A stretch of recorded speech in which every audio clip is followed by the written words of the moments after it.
Analysis. Fundamental analysis. Fundamental analysis involves looking at the company, its operations, and its financial statements. You would look at the operations of the company, the business sector that it's in, the management of the company's market share, its products, and any new products that it intends and anticipates to bring to market. All of these are things that you must know when evaluating a company's future growth. Importantly, you would also look at the company's financial statements, its balance sheet, its income statement, and its statements of changes to retained earnings. These are all very important. Now, when you hear those names, I'm sure a knot forms in your stomach and you say, that's a lot of numbers to understand. In reality, you don't have to do the calculations on the exam. You'll just need to understand the concepts behind the numbers. Let's start with the balance sheet. A balance sheet is a snapshot of a company's financial situation, right? Its assets and its debts. It lists its company's assets and its company's liabilities. Right? On the exam, they focus very much on current assets. Anything that can be turned into cash in 12 months or less, 1 year or less, or anything that you intend to turn into cash in 12 months or less. This consists of a company's cash, any marketable securities that the companies own, any accounts receivable, and inventory that the company may have. Current liabilities are defined as anything that is payable within 1 year. This will consist of wages, taxes, accounts payable, and other items. So taxes, wages, accounts payable, and other items. So on the test, you'll have to be able to compare current assets to current liabilities. One of the key formulas that you'll need to know is working capital. Working capital is current assets minus current liabilities. Basically, this tells you how much free cash the company has to meet its current liabilities. On the exam, all you need to know is the formula.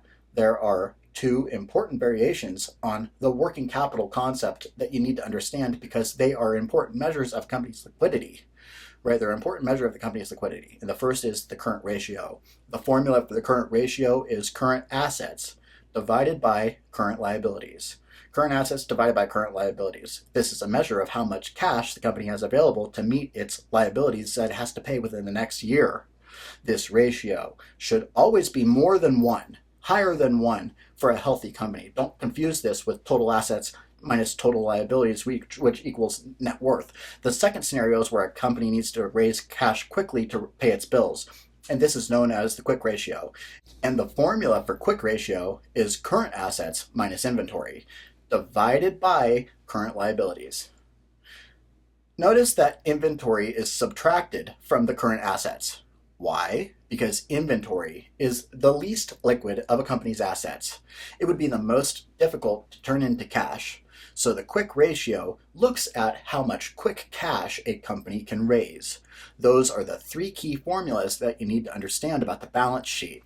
Now let's look at the income statement and the statement of changes to retained earnings. Here, the key formula that you need to know is one that you hear about in the news all the time.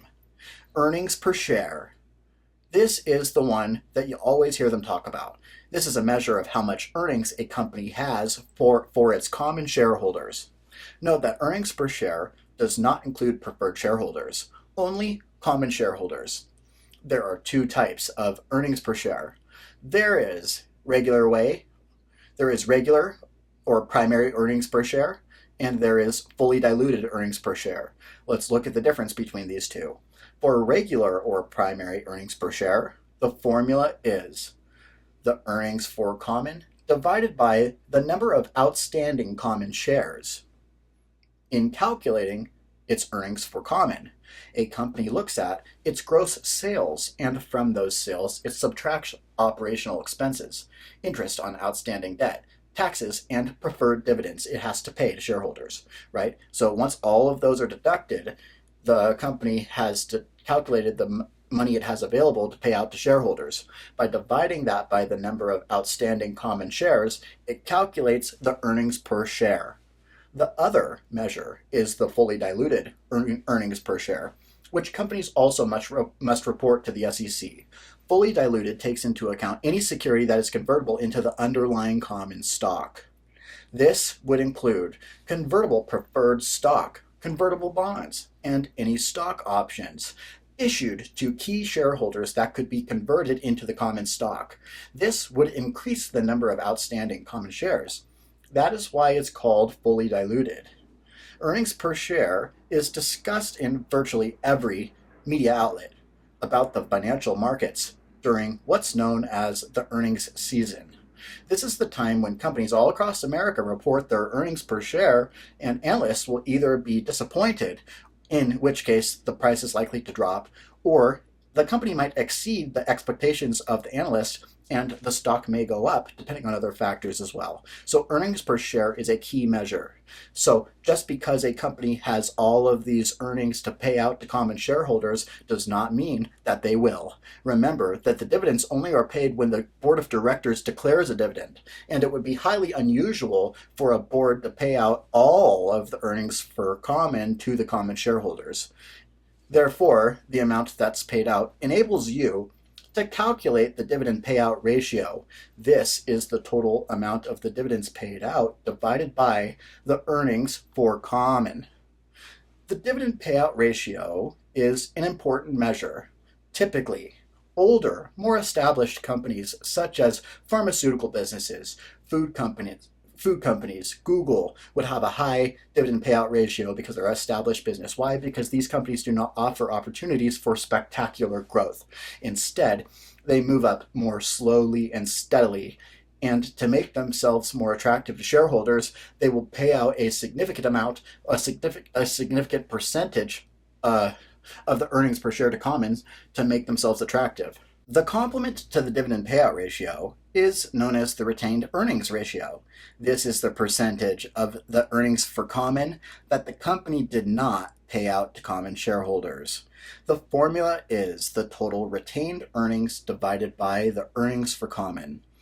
So what type of company would have a high retained earnings ratio? A growth company.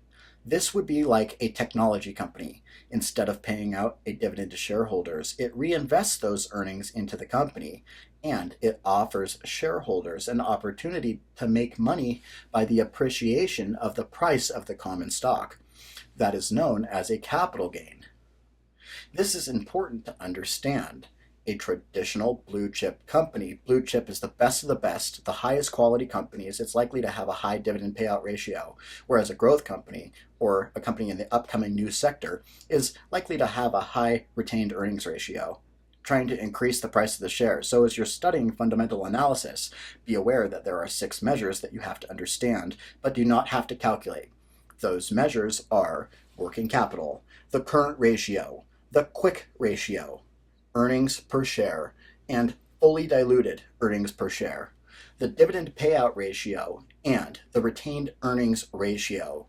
If you understand the concepts behind those for the SIE Series 6, Series 7 exam, you will do well in the area of fundamental analysis going forward. I want you to make sure you're doing our simulated exams on millionairesintraining.com. Also, watch the videos again if you need reinforcement of this information, or schedule a call with me on millionairesintraining.com if you need help.